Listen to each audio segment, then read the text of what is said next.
Good morning! Ngayong araw po ay mag-inject tayo ng vitamin sa ating mga tatlong araw na bisiro. Ito na po ang ating vitamins, B-complex at iron. Ito po ay SOP dito sa ating goat house. Maintenance ng ating mga bisiro. Ngayon po ay ikatlong araw kaya i-inject na tayo. Ang sunod na inject po nito ay sa ika-10 araw o kay 15 days para may booster sila. Bukod po kasi sa colostrum na nadede din ng bisiro,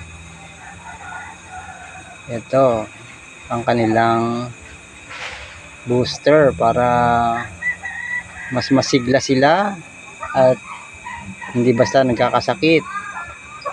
Yan, vitamins.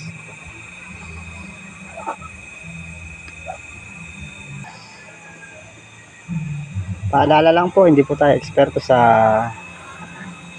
medisina, sa mga gamot ng mga kambing, pero ito po ay natutunan lang natin sa Facebook at sa YouTube sa mga kapwa natin goat racer, para hindi na tayo arkila po magbabayad sa mga veterinaryo o dadalhin pa natin ang ating alaga. Ayan, yung basic lang naman po ito, yung vitamins saka yung ibang antibiotic. Ito po yung vitamins na in-order natin sa Zoe and Seo. Ito pong B-complex na to ay may pangalawa pang takip. Ito yung unang takip niya, ito aluminum, tapos may plastic na dito natin tuturok yung syringe para makakuha ng gamot. Ito naman maliit, tagal ko nang gumagamit nito. May aluminum pala siya rito, tapos pwede palang tanggalin yung pinakagitnaan niya. Ayan. Tinutusok ko lang kasi dati, natatanggal naman pala yan, yung pinakagitna lang. Ayan na. Ito po yung ating syringe na gagamitin, yung 1 ml lang sa maliit na bisiro. Maliit lang ang karayom. Ayan, maliit lang ang karayom. 1 ml.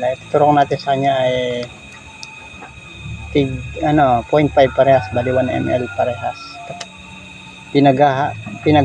Sama na po natin sa isang syringe yung para isang turukan na lang kada bisiro. Hindi na po natin ibubukod. Natutunan po natin ito doon sa kapwa natin goat racer at mga veteranong magkakambing. Para isang turukan lamang yung dalawang vitamins, pwede silang paghaluin itong B-complex saka iron para isang sakit na lang sa bisiro. Lugar na dalawang turok pa, isa na lang.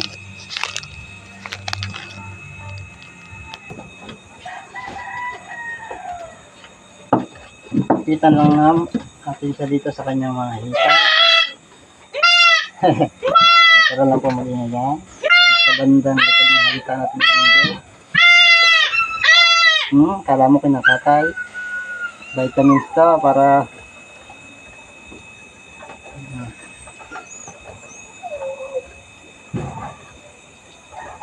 yan, para malusog ang mga baby. Para sumigla ng gusto. Ang isa pa,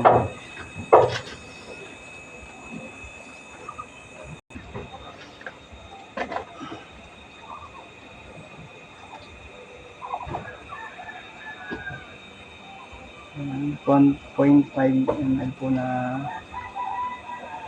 B-complex.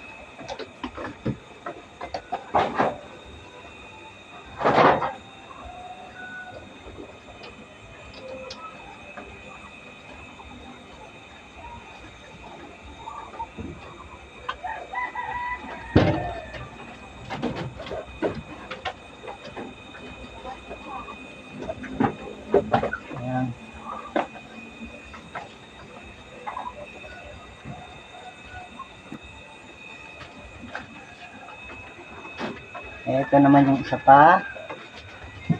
Kailangan ma-injectan natin. May mga hindi pa po sila. Oh. Ayan. Dali. Vitamins o vitamins. Yan na. Saglit lang. Ay, huwag malikot. Huwag malikot. Yan na. Ayan na. Okay na. Yan na. Okay na po yan. Ang susunod natin pong injection dyan sa kanila ay 10 days o kaya 15 days. Para may dagdag silang vitamins. Para mas sumigla sila ng gusto.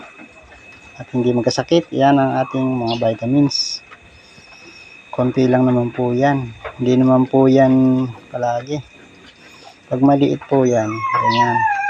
Ang sunod na ay ikatlong inject niyan po pag monthly na lang.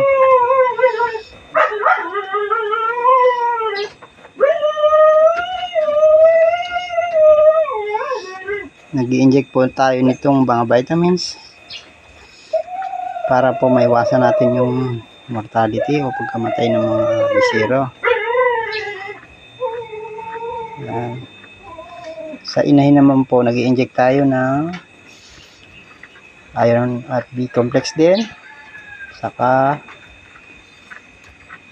yung DCM para lumakas yung gatas. Na-injectionan na po natin siya. Ang ating inahin na si Mimi, nung pagkapanganak pa lang, in-injectan na natin siya ng B complex saka DCM para agad-agad na may dagdag gatas. Tapos anli pakain para laging masuplayan ng sapat na protina at mga vitamina ang ating inahin para magkaroon ng maraming gatas. Ito lang po muli. Sa araw na to, maraming pong salamat sa panonood. Happy farming!